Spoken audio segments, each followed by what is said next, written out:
Today, we're going to jump right into the central argument from the new book, The Modern Art of War, and it really boils down to one critical question.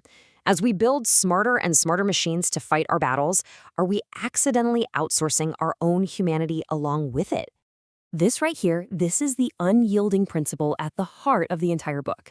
The argument is, look, while technology can make war faster, bigger, and maybe even seem cleaner, it can never, ever remove the moral weight. A machine just can't feel these decisions for us.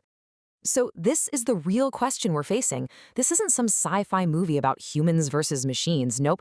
It's about what happens to our own judgment when we have tools so powerful they promise to make our hardest choices for us. So the book argues that in our modern age, we are incredibly vulnerable to two opposing but equally dangerous ways of thinking about war and technology. Let's break them down. On one hand, you've got this techno-utopianism, this dream that technology can somehow perfect war, make it clean and certain. It's really a fantasy of control. And on the other, you have reactionary nostalgia, the idea that we can just ignore all these new tools, a fantasy of simplicity. Both, as we're about to see, are total dead ends. All right, let's really get into this first bad instinct. This is that incredibly seductive idea, the notion that if we just have enough sensors, enough data, enough automation, we can finally scrub the grit, the uncertainty, and the moral messiness out of human conflict. And you can see why this dream is so powerful, right?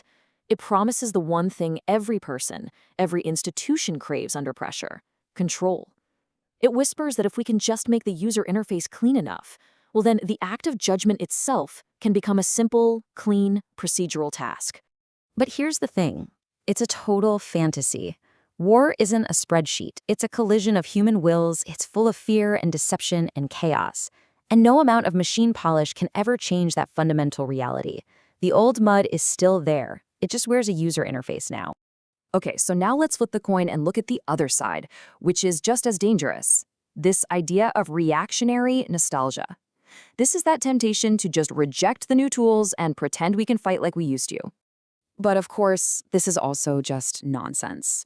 Refusing to adapt doesn't preserve human dignity. It just hands a victory to whoever automated better. You can't just wish the machine age away. It has to be governed, not ignored. Okay, so if blindly surrendering to technology is wrong, and stubbornly denying it is also wrong, then what's the answer? Well, the book argues there is a path forward. It's narrow, it's difficult, but it's absolutely necessary. And that path is called disciplined integration. It's not about blind adoption or rejection. It's about being incredibly smart and deliberate about using machines for what they excel at, while fiercely protecting the moral structures that only humans can uphold. And this is where it gets really practical. The book lays out where machines truly shine. Let them handle the massive scale of data, right? Let them run thousands of battle simulations in seconds and tirelessly support the logistical backbone of an operation. The goal is to use them to supercharge human thinking, not to replace it. Which brings us to the crucial don'ts. And this one is the most important of all.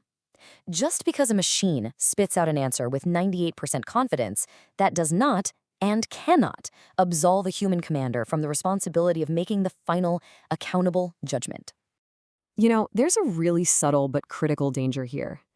The moment we start talking about optimization and efficiency, we risk forgetting that we're actually talking about life and death. Those words can't be used as a cover to get out of feeling the moral weight of a decision. In any modern conflict, the pressure for speed is just immense. We all get that. But that pressure cannot be allowed to override the need for deliberate moral thought. Sometimes the right decision is actually the one that takes a moment longer to make. And finally, we just cannot let these sleek user interfaces and the physical distance create psychological distance. The act of using force cannot be allowed to feel like just another administrative task in a workflow. The gravity of it has to be preserved. So, all of this leads back to the central pillar of the whole argument. Why? Why, despite all our flaws, must the final decision, the final burden, remain human? And look, the book is unflinching about our flaws. We're biased, we get scared, we're impatient. But, and this is the whole point, we are also the only beings in this entire chain who can perform these absolutely essential moral functions. Only a human can truly bear responsibility. Only a human can refuse an unjust order. And only a human can recognize tragedy instead of just classifying an outcome. And here it is. This is the key insight. Those uniquely human abilities, for doubt, for moral reasoning, for accountability, they aren't bugs in the system that technology needs to fix. They are the system. That is the very definition of command. So ultimately, this isn't just a military challenge or a technical problem. It's a test for our entire civilization. It's the oldest problem, really. How do we use immense power without being deformed by it? The first question we have to ask ourselves is this. As we create these incredibly powerful tools, can we maintain our mastery over them? Or will we end up serving the very logic that we've built into them? Can we have it both ways?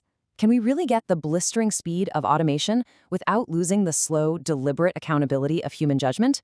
These are the fundamental trade-offs staring us right in the face. Which, of course, leaves us with the one question that sits beneath all the others. As we integrate these tools more and more deeply into our lives, into our institutions, can we hold on to the very things that make us human? And this is the final, powerful thought the book leaves us with. For all our incredible technology, for all the models and sensors and automation, the machine is just a tool. It can help us navigate. It can help us steer. But the weight of the journey, the moral burden of the road itself, that is and must always be ours to carry.